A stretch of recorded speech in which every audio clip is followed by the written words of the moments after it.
Hello everyone. Hopefully you can see me. So today we're going to do a drawing tutorial for a rose.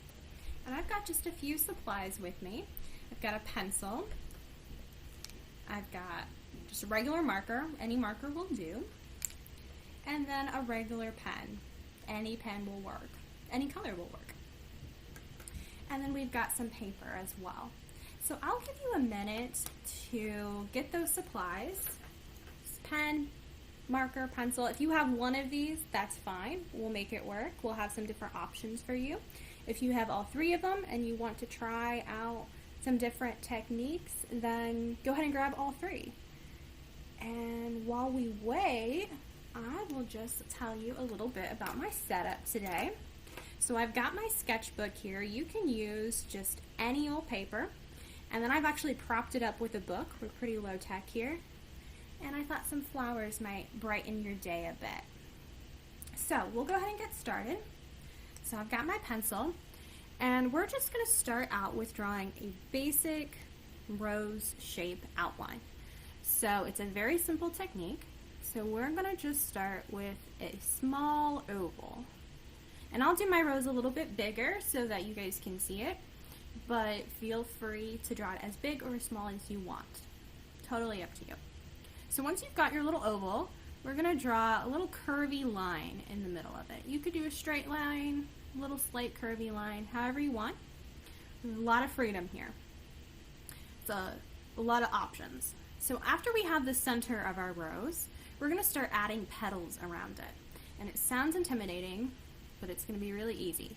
So we're going to take the pencil and we're going to go straight up. You can choose anywhere along your oval, and we're just going to go straight up, rounded corner, maybe do a little bit of a bent, up to you, and then come back down. And then we're going to do the same thing. We're going to choose any point of this line, and we're going to start the next petal there. Go up a little bit, rounded corner, kind of a flat top, and then down to the center with a little bit of a rounded part. And if yours are more boxy, that's fine too. It will work. And we're going to do the same thing. Choose any point, rounded corner, come down to the center. And then rounded points. And this time we're going to kind of meet at the next petal.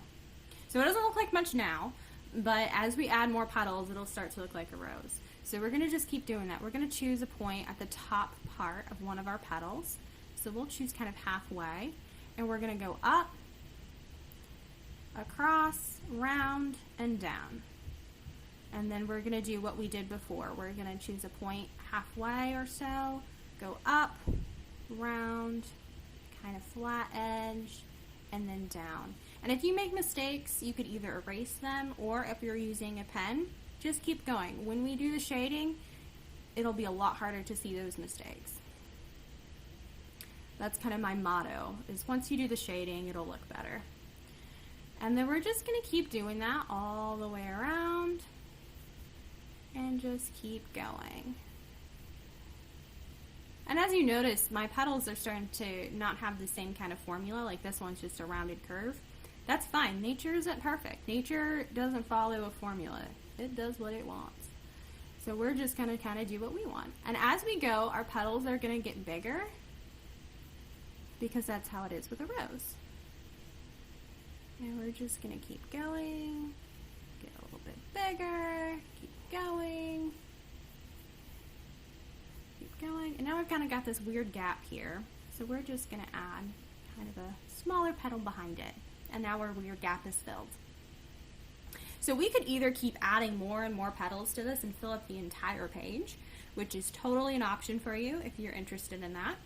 Or we could stop here. So I think for now, let's add one more row. Why not? It's kind of soothing. One of the great things about drawing a rose is when I don't know what to draw, maybe I'm stressed out, drawing a rose is really comforting to me. It's a nice soothing task because there's a lot of options for it. It's not too hard to mess up, and it's not too hard to recover from. So we're just going to keep going, got another weird little gap here, so we're just going to fill that up. There we go. That looks a little bit more rounded. So you can kind of keep going until you're satisfied with your rose. I'm satisfied, so we're going to stop there. So you have a couple options. You could stop here and say, hey, I drew a rose, I'm done for the day. Or we could add some shading. I'm a big fan of shading, so we're gonna do some shading today. So I'm actually gonna divide it in the middle-ish, and we're gonna do two different options for the shading. We're gonna do one if you have a pencil, and then one if you don't have a pencil. So for the pencil, what we're gonna do is where your edges meet, where your outline is, you're gonna put really dark, I want to say pigment or graphite, that's it. You can put really dark graphite. And you get that effect by just pushing harder. And then when your lines aren't meeting, you just go really light. So just with a light touch, kind of fill it in. And then we're going to do that over here. Light touch, fill it in. And then the center of your rose can be pretty dark because generally the center is dark. And then you can add some mid-tones, so kind of push in between your really light and your really dark, and that works too. So we're going to just keep doing that. So really dark where your lines are, and then very light touch kind of in the middle. And as we get to the bigger petals, you'll kind of start to see this pay off. So we're going to do really dark, really, really dark, and then light. And it doesn't have to be perfect. I also like to say that if you make mistakes, you can just call it abstract art too. So that is a good option as well. So art is fun. While I'm continuing to shade and you're following along, hopefully, let's talk a little bit about art. So art is a really interesting concept because there's a lot of different reasons to do art. So one reason to do art is to communicate something. So maybe the artist is trying to say how they feel or what they're thinking, or maybe what they're experiencing in their day-to-day life. And we're all kind of experiencing new things right now, or we're experiencing life in a different way. So art can be a really valuable outlet to share how we're experiencing things. And it can also just be a way to share our feelings or what we're feeling in the moment. So you can use colors a lot of times to kind of express feelings, which is nice. But then there's also a reason to do art, just because it's a soothing act in itself. Touched on this when I was doing the outline a little bit. It's really soothing to watch beauty spring from absolutely nothing except for a stick and a piece of paper. And that can be a really soothing experience for people as they go about life. And then another reason to do art is to share it with others. So we would love to see your roses. So if you decide to follow along with this tutorial and you get a rose together and you'd like to share it with us, you can post a picture of it in our Volunteer Services Facebook group. And we would love to see that. And then you can also share it with people who maybe need some extra support. So maybe you have a friend that's having a little bit hard time with everything going on. And this would be a really great way to show them that you thought about them. It doesn't have to be perfect. It can just be that outline of the rose if you want to be. And sharing it with them can be great. Maybe send it to them in the mail as a surprise. And if you don't have anyone you want to send it to, we have some assisted living facilities that we're partnering with. And we have some community centers that we're partnering with to send out artwork to people.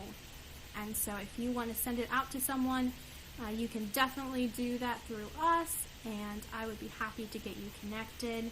I'll drop my email address in the comments, and you can also just comment that you're interested as well, and I should see it and be able to reach out to you. Or maybe you're the person who needs a little bit more sunshine in your day. Maybe you need someone to show that they care about you. And then I encourage you to keep your rose for yourself. You know, maybe put it somewhere where you see it all the time, and you can look at it and go, someone cares about me. Because they do. You cared about you enough to do this tutorial and maybe try something new. And we cared enough about you to do this tutorial for you. I cared enough about you. So maybe put the rose somewhere where you can see it every day and remember that someone's thinking about you and we care about you and we miss you and we want to see you soon. So we're almost done with our shading. We're going to get in there. I'm going to kind of speed it up for the last couple petals. Go quick method of a little abstract in there. I see a request to do art with Winter Weekly now. I'll tell you, roses are my comfort zone for tutorials because they're, once you kind of get the hang of them, you can just make tons of them. So when I don't know what to draw, I definitely gravitate towards a rose and I incorporate them a lot in my art. Great. So now we've got half of our rose shaded with a pencil and we will go to our other half. So if you don't have a pencil, or maybe you're working with pen or marker, a great way to fill in your rose and shade it is using a method called Zentangle. So what I'm going to do is I'm going to outline in a bold marker our rose. And we're just going to kind of quickly outline everything. If you make mistakes with your outline, maybe you overlap a little bit like I did right there, that's fine. Like I like to say, when we come in with the shading, or in this case the Zentangle, it'll be a lot harder to see. Shading fixes a miracle of mistakes. So those flowers kind of got in the way there, didn't they? So we're going to just keep going. And if you don't have a marker, that's fine. And you're working with a pen or a pencil, you can just make a bold, thick lines across. And you can just go over it a couple times with your pen or your pencil. So now we're going to start Zentangling. Zentangling is just a method of using lines and patterns to make really cool art. So we're going to start with this petal, I think. And we're going to start by just doing several curved lines. And then when I feel like I have enough, we're going to go to another section and then start several curved lines. Notice how I said when I feel like. There's no rules to Zentangle. There's no rules to art, really. But there's definitely no rules to Zentangle. You just do how you feel. There's some set patterns that people like to use. This is one of them. So this is a pretty common Zentangle pattern. But you can do whatever you want. You can go freewheeling. And it's actually kind of soothing to do Zentangle. It's a form of meditation. People do this when they're meditating. And it's soothing because for right now, all you have to do is draw lines. Just curved lines. That's it. That's all you have to do right now. Just breathe and draw curved lines. And that is a really great way of being present in the moment and relaxing and kind of putting aside stress. And it's meant to be soothing, a soothing activity. So try not to stress out about if it looks right. There's no such thing as right. Or in Zentangle, there's no such thing as right. Or if your lines kind of get funky, that's okay.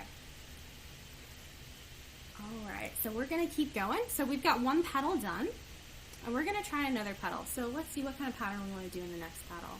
Let's try circles in this one. We did lines, let's try circles.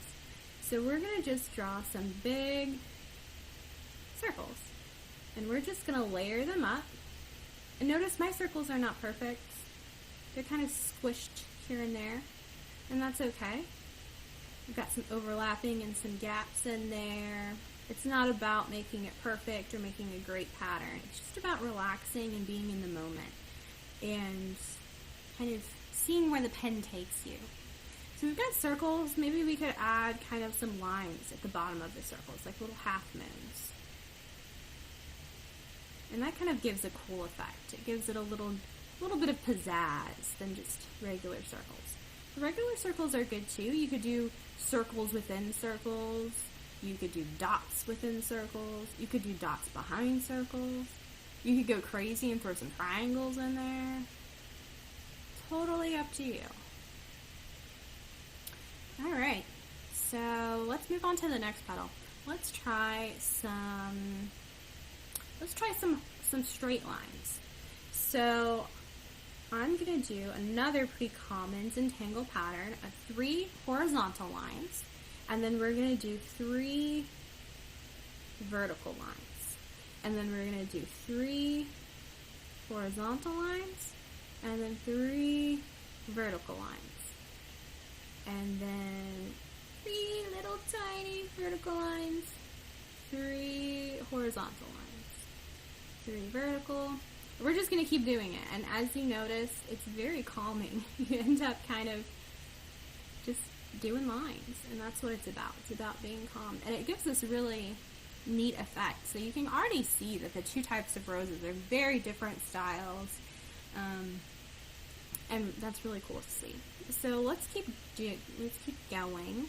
We're going to just kind of do some squiggly lines this time. We're just going to see where it takes us. So maybe we kind of have them intertwine a little bit, like almost like rose stems. That would be a cool project to do. Maybe you do a rose, and then at each petal you draw another piece of the rose. So maybe one petal has thorns, another petal has leaves. I don't know if you could get enough parts of the rose. Maybe you could add roots in there. These kind of look like roots. And I'm just really putting lines wherever I feel like it. No rhyme or reason. Alright, so we got a little tiny petal right here, so let's just go wild. And I'm going to start here, and I'm not going to pick up my pen. I'm just going to do swirls in different lines. And I kind of like how that looks, so I want to do that in a bigger petal. I'm going to move these flowers a little bit. Let's do it. Well, that's not working. Let's do it in this big petal right here. So I'm going to start here, and I'm not going to pick up my pen. I'm just going to do a continuous line everywhere that it feels good. This is really soothing. You can do this even without drawing the petals of a rose. You could just start somewhere and see. Some people, what they like to do is then they color in different sections of that. And you can do this with color. Let's try triangles. This kind of looks like a triangle. So let's see what triangles might kind of do for us. Let's actually divide it. So you can either do these patterns that I'm doing, or you could come up with your own patterns. You could even look up Zentangle online and get inspired and see what other people are doing. Let's see. There's a lot of petals here. A lot to think about. Maybe we'll start repeating. So maybe we'll do another one of those horizontal and vertical lines over here, which is fine to do. If you run out of ideas for some petals and you want to just keep going with something you're comfortable with, that's good too. Maybe try something new in the smaller petals. Let's try just doing curved lines all the way through instead of starting and stopping. That's kind of cool. I like that. Let's do that again up here. So just curved lines all the way through. Kind of like a rainbow. Or a skinny rainbow. Let's try swirls. I don't think we've done swirls yet. So start in one place and just spiral out until you hit an edge. And then you start in another place and then spiral out until you hit an edge. And just keep on doing that until you feel like enough of your petal is filled up. And sometimes you hit an edge very quickly, as you see. That's fun. I like that one. Maybe next time I'll do that in a big petal. Let's do kind of a rose within a rose. That sounds fun. So maybe just like the same kind of shape of the petal without having a center with it. So if somebody who's just looking at it, maybe you wouldn't be able to tell it's a rose, but we know it's a rose. Let's see. Let's try some boxes. So maybe some squares just randomly placed. And then if you do a line at one corner, and then a line that's parallel at a corner next to it, then a line at the bottom, and then you connect those lines, you kind of made a cube. And cubes are cool. I like cubes. It took me forever to learn how to draw a cube. A lot of patience from my mom. They're trying to teach me how to do a tube. Cool. So sometimes you do one and it's not your favorite. This one's not my favorite, but that's okay. If you have to have ones that aren't your favorite in order to have ones that are your favorite. Here's another little bit of quipping from me. Let's see, what can we do here? Maybe just do some ovals, kind of to parody the fact that we did an oval to start. Well, that gives me an idea of maybe doing like some pebbles. So maybe we kind of do, or like a lace type thing. So we could do some ovals on the edge. This is another common one that I forgot about. It's kind of like the scales of a fish. So almost like brickwork, you start from the edge and you do little ovals. And then you start in the middle of one of your kind of half circle scales. And then you go to the middle of the next one. And I always have trouble hitting the middle of it. So if you hit the edge, that's fine too. The oval police will not come for you. And then we've got one left, and I think for this one, I'm just going to do some straight lines. As boring as that sounds, I think that might look cool. And I'm just going to keep adding straight lines even though I reached the end, because I kind of want it to have a little bit of a stripey effect. There we go. So now we've got our half shaded rose, and then we've got our half Zentangle rose. And you could do a whole rose in one kind, or you could do half and half like I did. And if you want to, you could add some leaves, maybe coming out. Kind of like a teardrop shape is a good place to start for leaves. You could also look up a picture and look for leaves online. And then get some veins in there. So a line coming out and then some sticks on the side. I'm actually not going to color that in at all because I'm probably going to erase that leaf. I kind of like it without it. But sometimes as you're doing art, you find that. You start doing something and you're like, kind of liked it before. And that's fine. You can either just erase it, or if you did that in pen and you decided you didn't like it, you could always cut out your rose, which might be what I do. I might cut it out and put it somewhere to remind me of getting to do this with you all. And hopefully you'll see your guys' roses, and I hope you share them with us. Like I said, I'll put my email address in the comments, and if you want to reach out about sending roses or any other type of art or notes to people, I'd be happy to connect you. Thank you so much for watching, and I hope you have a beautiful and restful day.